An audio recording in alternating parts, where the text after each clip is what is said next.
بسم الله الرحمن الرحيم والصلاة والسلام على رسوله الكريم وعلى آله وأصحابه أجمعين. Now, in this video, I want to talk about an important topic which is related to restructuring the communities, Muslim communities in the U.S. and in the West in general. Now, we obviously are going through a difficult situation, especially our Muslim brothers and sisters in Gaza, who are suffering at the hands of an apartheid regime. Now, now, what should we do? The question is, what should the outcome of this be, right? What typically happens is that in these type of situations, when a ceasefire deal is reached or something like that, Muslims just forget everything after a few months, right? Every boycott movement is just it just withers away and dies out. We need to change our approach completely.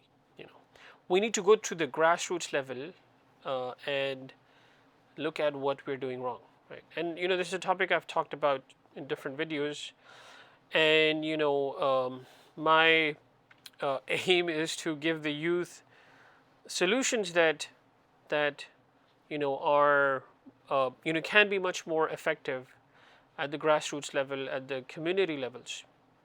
And so in this video, I'm going to talk about one of those solutions. And one of the solutions is that we restructure our communities to be, business communities, communities that are focused on entrepreneurship rather than, other sources of income.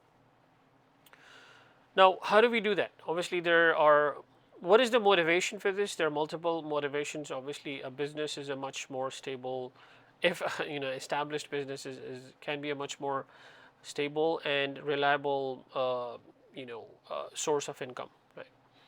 And it is much more reliable in terms of generational wealth, right? So, and the other motivation is the hadith. It's weird, like in the hadith it's mentioned that the Prophet ﷺ once said that 9 out of 10, like 90% of sustenance, of rizq, of providence is in tijara, is in business, right? Or trading, right? And it's weird that Muslim communities are doing the opposite. We're like, if you count typically how many people are doing business in our communities, it's typically like 10% or something, right? Or less than that. So we need to change this. And obviously, the other motivation is that you can agree as much as you want with the Jews, but they have made their communities much stronger by obviously controlling the finances of the world and mainly becoming a business community. Right? Jews are mostly involved in businesses, right? So we should learn at least the good things from them, right? How to be a stronger community, right? So that's the aim, right? We need to convert our communities to business communities, and how do we do that? So that's the next question. And I've talked about the motivation. Why am I saying this? Again, it's from the first and the foremost motivation is the hadith, and if you look at the tafsir of different ayahs in the Quran, the mufassirin have discussed that this is a much more afdal and better form of earning money than working as an employee of a company, right?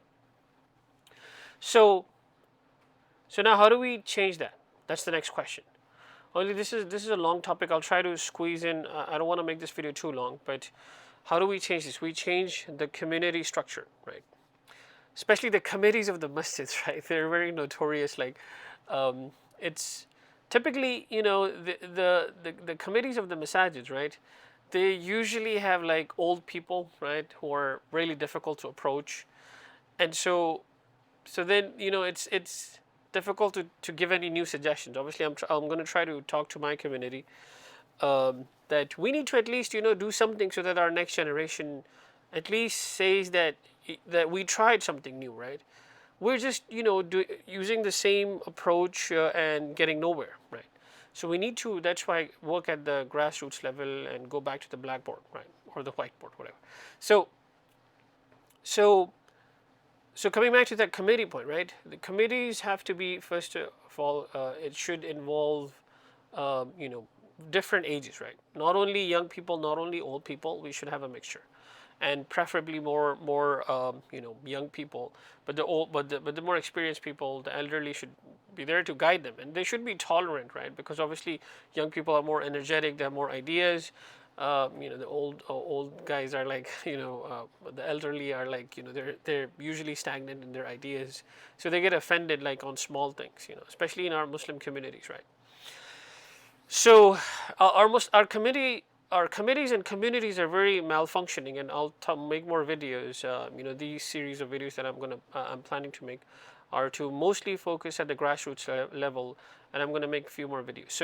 So how do we again change that? Is that we form committees, that we restructure the committees and make them committees that are mostly young people, and obviously the more experienced and elderly people to guide them. Now, the other thing that we need to do is to form like groups, especially people who are entrepreneurs in our communities. We need to bring them, you know, in those committees. Maybe like they can be passive members, but they need to be part of that active, you know, actively work to obviously use their experience to convert the community into a business community. Now, for example, obviously this sounds very, it sounds very and like an ideal situation, but let's say like there are 500 people. We find like 500 people who are willing to somehow invest in a business, or you know, provide ideas for a business. They understand, let's say, the landscape, right, and they give ideas for businesses, right? Even if those 500 people give $200, that's $100,000, right? We can obviously start, you know, we can form a small group that uses that 100K to obviously invest, right? So like these type of things, right? That we bring the community together, and we use the experienced people to form groups of entrepreneurs, and then they start a business. Obviously, if this is a group investment, even if the business you know, goes under loss, we can recover easily. If it goes under profit, the business mainly employs the people in the community, right? And so that reinforces and strengthens our communities financially. So a lot of good things can come out of this, and we need to. This is the first step, and I'm gonna stop the video. I have more ideas. Inshallah, we'll talk more about that. But this is the first step that we can do, is to restructure the committees, and start forming groups of entrepreneurs, and larger groups to help people start businesses. There was a recent, you know, I talked to a brother recently. I talked to different people in the community, because I'm also obviously looking into investing. But you know, I was recently talking about this with a brother, and he, you know, he was like, he told me that he was trying to get interest-free loans, and you know, he was having trouble, difficulty. Obviously, we don't have our own banking system in the U.S. There are a few banks, but they're not really good.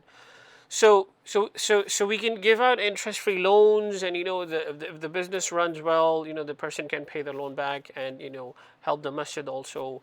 And so, you know, there can be a lot of things that can, good things that can come out of this suggestion, right? And inshallah, you know, I would suggest you to go to your communities and, you know, talk to the masajids to restructure our communities at the grassroots level, so that we, if you know, we are all bricks of a larger structure. If our local communities are strong, we'll be strongest in ummah, inshallah.